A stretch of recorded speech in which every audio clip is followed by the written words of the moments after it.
এই অৰুণোদয় আঁচনি ধন আপোনালোকে অহাকালি লাভ নকৰিব। অহাকালি অৰুণোদয় আঁচনি ধন আপোনালোকে লাভ নকৰে, কিয়নো নমস্কাৰ সকলোকে শুভাজিকাটো চেনেললৈ স্বাগতম জনাইছোঁ আৰু খুবেই গুৰুত্বপূৰ্ণ ভিডিঅ' এটা লৈ আহিছোঁ। অৰুণোদয় আঁচনি যি 3.0 পইচা আপোনালোকে 25 তাৰিখে লাভ কৰাৰ কথা আছিলে, সেই পইচা আপোনালোকে এতিয়া 25 তাৰিখে লাভ কৰিবনে নকৰে তাক লৈ এটা ডাঙৰ আপডেট লৈ আহিছোঁ। লগতে অসমৰ মুখ্যমন্ত্ৰী মহিলা উদ্যমিতা আঁচনি যি আৰম্ভ কৰিছিলে, সেই আঁচনি ধনৰ লৈও এক নতুন আপডেট আপোনালোকৰ বাবে লৈ আহিছোঁ। গোটেই ভিডিঅ' চালে সম্পূৰ্ণভাৱে গোটেইবোৰ আপডেট আপোনালোকে লাভ কৰিবলৈ সক্ষম হ'ব। আহক তেনেহ'লে দেৰিকৈ ভিডিঅ' আৰম্ভ কৰিছোঁ। তাৰ আগতে ক'ব বিচাৰিছোঁ, এনেকুৱা ইনফৰ্মেটিভ আপডেট পাই থাকিবলৈ চেনেলটো ছাবস্ক্ৰাইব কৰিব আৰু বাকীসকলকো শ্বেয়াৰ কৰি দিবলৈ পাহৰি নাযাব। তেতিয়াহ'লে আহক দেৰিকৈ ভিডিঅ' আৰম্ভ কৰিছোঁ। প্ৰথমতে মই ক'বলৈ ওলাইছোঁ, মহিলা উদ্যমিতা আঁচনি আছিলে, সেই আঁচনি ধন এতিয়া বহুকেইখন জিলাত ইতিমধ্যে লাভ কৰিছে, কিন্তু আপোনালোকৰ ছেপ্টেম্বৰ মাহত যি ঢেকীয়াজুলি, বিশ্বনাথ, জোনাই, তিনিচুকীয়া তেনেকুৱা জিলা আৰু সমষ্টিসমূহত আপোনালোকে এতিয়ালৈকে লাভ কৰা নাই, বাকী জিলাসমূহত বা সমষ্টিসমূহত লাভ কৰা নাই। তেখেতসকলৰ বাবে এতিয়া এটা দুখবৰ হৈছে যেন অসমৰ চৰকাৰে ইতিমধ্যে ঘোষণা কৰিছে যেন বৰ্তমান সময় চাই, বৰ্তমান যিটো আপোনালোকৰ অসমত পৰিস্থিতি আছে, সেই পৰিস্থিতিটো চাই এতিয়া সেই আঁচনি ধন আপোনালোকৰ পিছলৈ দিয়া হ'ব বুলি তেখেতসকলে কৈছে। নতুনকৈ এখন আপোনালোকৰ সূচী প্ৰকাশ হ'ব আৰু সেই সূচীমতে আপোনালোকক বাকী যি জিলা আৰু সমষ্টিসমূহত আপোনালোকৰ দিবলৈ থাকি গৈছে, সেইসমূহৰ কাৰণে এখন নতুন সূচী আপোনালোকৰ প্ৰকাশ হ'ব। তেতিয়া আপোনালোকক এই আঁচনি ধন লাভ কৰিব বুলি তেখেতসকলে ইতিমধ্যে জানিবলৈ দিছে। লগতে আপোনালোকক মই ক'ব বিচাৰিছোঁ, আপোনালোকে হয়তো পূজাৰ পাছত সেই নতুনকৈ সূচী প্ৰকাশ হ'ব আৰু যেতিয়া সূচী প্ৰকাশ হয় আপোনালোকক মই আপডেট দি দিম। আপোনালোকে চিন্তা কৰিব নালাগে, আপোনালোকে জাষ্ট চেনেলটো ছাবস্ক্ৰাইব কৰি কাষৰ বেল আইকনটো প্ৰেছ কৰি থওক, যাতে আপোনালোকে আপডেট অহাৰ লগে লগে আপডেটটো আপোনালোকে পাই যায় নিজৰ মোবাইলত।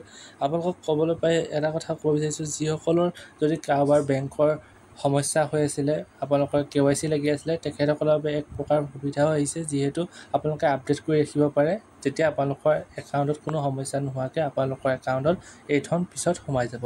ইয়াৰ পাছতে আহিছোঁ দ্বিতীয়টো আপডেটলৈ।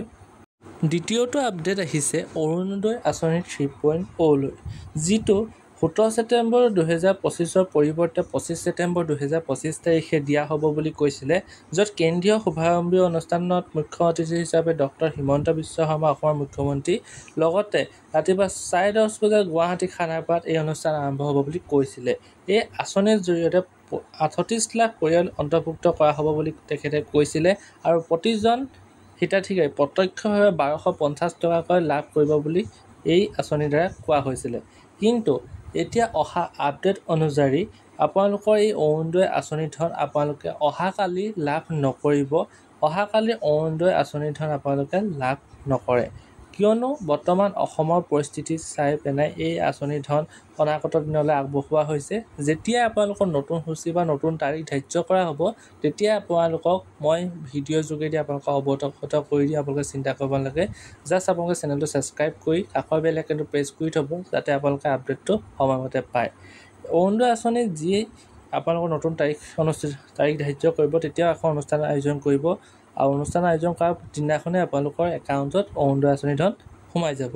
এতিয়া আহিছোঁ যিসকলে অৰুণোদয় আঁচনি ধন লাভ কৰিব, তেখেতসকলৰ লিষ্টত নাম আহিছে আৰু যিসকলে নতুনকৈ আপোনালোকৰ ভুল শুধৰণি কৰিছিলে, নতুনকৈ আপোনালোকৰ ৰেচন কাৰ্ডৰ নাম্বাৰ ভুল হৈছিল তেতিয়া শুধৰণি কৰিছিলে, তেখেতসকলৰ বাবে আৰু এটা আপডেট মই কৈ থ'ব বিচাৰিছোঁ। তেখেতসকলৰ বাবে এক লাষ্ট সুবিধা বুলি ক'ব লাগিব, লাষ্ট চান্স আপোনালোকক চৰকাৰৰ ফালৰ পৰা প্ৰকাশ পাইছে যেন আপোনালোকৰ যদি বেংকত কিবা KYC লাগি আছে, KYC লাগি আছে, বেংকৰ কিবা আপোনালোকৰ ব্লক হৈ আছে একাউণ্ট, নহ'লে আপোনালোকৰ যদি আধাৰ লিংক হৈ থকা, তেনেহ'লে আপোনালোকে এইকেইদিনৰ ভিতৰত শুদ্ধ কৰি লওক, যাতে আপোনালোকৰ যেতিয়া অৰুণোদয় আঁচনি ধন মুকলি হয়, তেতিয়া আপোনালোকৰ একাউণ্টত আপোনালোকৰ পইচা জমা হৈ যায়। যদি তেতিয়া আপোনালোকে সুবিধাখন পাওঁতে কৰি লওক, নহ'লে আপোনালোকৰ পিছত অৰুণোদয় আঁচনি ধন লাভ নকৰিব। শেষত মই এইটোৱে ক'ম, চেনেলটো ছাবস্ক্ৰাইব কৰি বেল আইকনটো প্ৰেছ কৰি কিবা জানিবলগীয়া আছে যদি কমেণ্ট কৰিব আৰু লাইক এটা কৰিবলৈ পাহৰি নাযাব। আজিলৈ আহিছোঁ, ধন্যবাদ।